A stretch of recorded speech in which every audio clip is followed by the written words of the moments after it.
morning and Happy New Year to all of you. Today's scripture sermon is on Matthew 2:13 to 23. We're all familiar with this. This is where Joseph gets a message from God that the baby Jesus and Mary and him flee to Egypt. And then Herod killed all the children in Bethlehem from age 2 and younger. And then the scripture ends with God talking to Joseph. It's okay to bring the Christ child and Mary back into Israel, to Bethlehem. And this is Joseph trusting God and God trusting Joseph and Mary to care for the baby. There was a cartoon in Charlie Brown several years ago. Lucy was approaching Charlie and yelled out to him, "Merry Christmas, Charlie Brown!" Then, in the spirit of season, she continued, said, "I think we ought to bury past difficulty and try to be kind." Well, Charlie Brown, being such a philosopher, why does it only have to be this time of the year? Why can't we do that all year long? Well, Lucy, looking disgusted at him, replied, "Why, are you some kind of fanatic? It would be fantastic if Christmas could last all year long." The truth is most of us are already being on our journey down the mountaintop, from the joy to the world, to peace on earth, to the valley of the shadow of fast-paced living. Boy, is that true, huh? Joseph, having the event of a hurried flight of him and Mary and the child, Jesus, to go to Egypt, to the highway. Before us lays 365 new beginnings after Christmas. But Joseph's new beginning and Mary, well, it was about God trusting Joseph that prompted him and directed him. Boy, God is speaking to Joseph. Joseph led him to take his family out of harm's way. Joseph led him to, be a part of the events that were happening. And Joseph trust him back into Israel with his family. Following God's leadership takes an unadulterated trust, not only on occasion, but every day.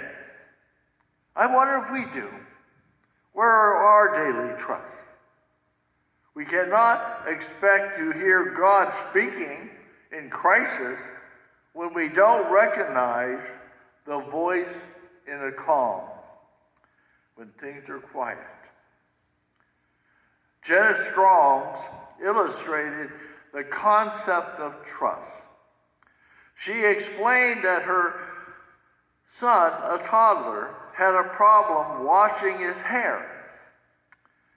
He sat in the tub. I bet you most parents experience that. Sat in the tub, and when she went to wash his hair, she poured water and the shampoo. Shampoo was on his head. He poured the water she said, just look straight out. And when the water hit, he went down. His head went down, the water went down, and the shampoo got into his eyes. He sat in the tub while the baby cried because he leaned his head forward.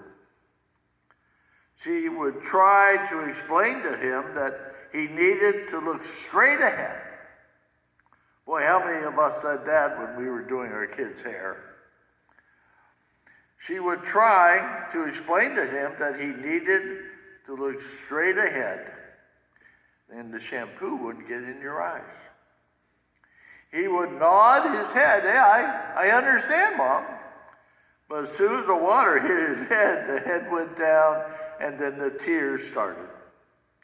She said that during one of his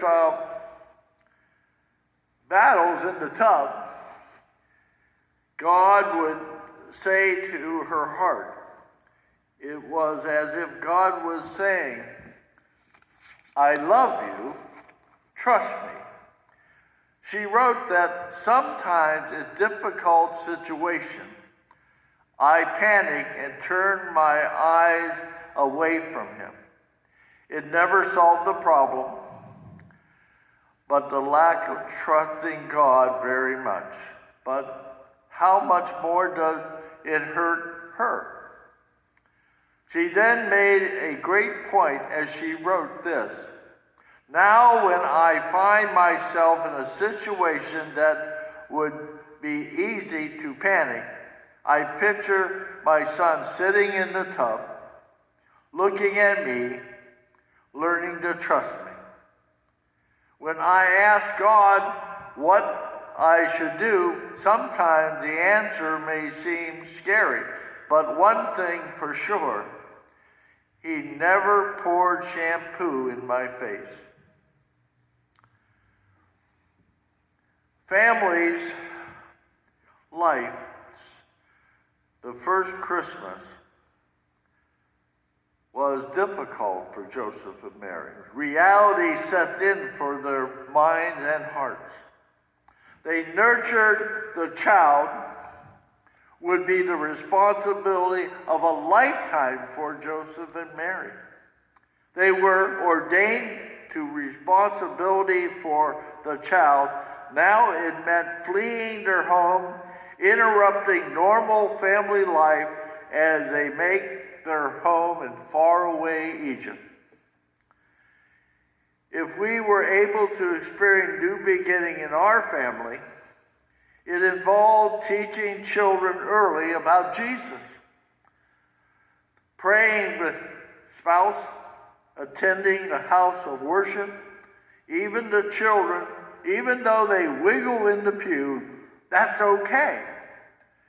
Chuck Swindoll was credited for writing 6 characteristics of a strong family. A strong family are committed to each other.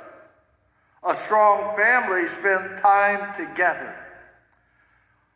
A strong family works at communication.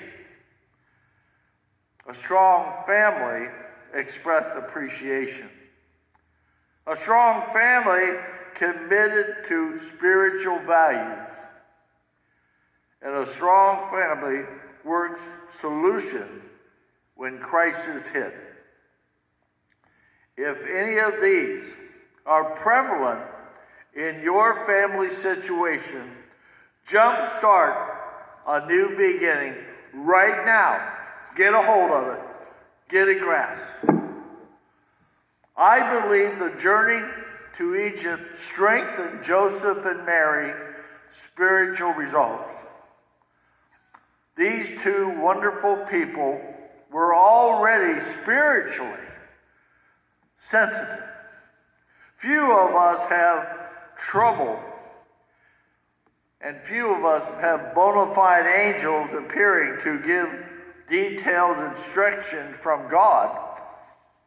Nobody else in the world was invested in the care of God's only Son, but Joseph and Mary. God wouldn't just lend his son, his only son, to some strangers, would he? But Joseph and Mary were human.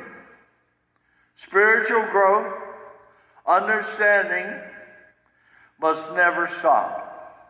All of us need to work on that.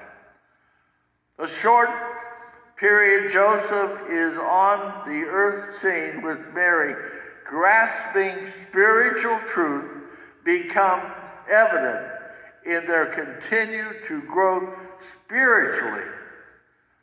Spiritual power develops through the pressure of hard times and hard places. Mary and Joseph understood that fully. Do we? Make the new year a new start with your family in a relationship with Jesus.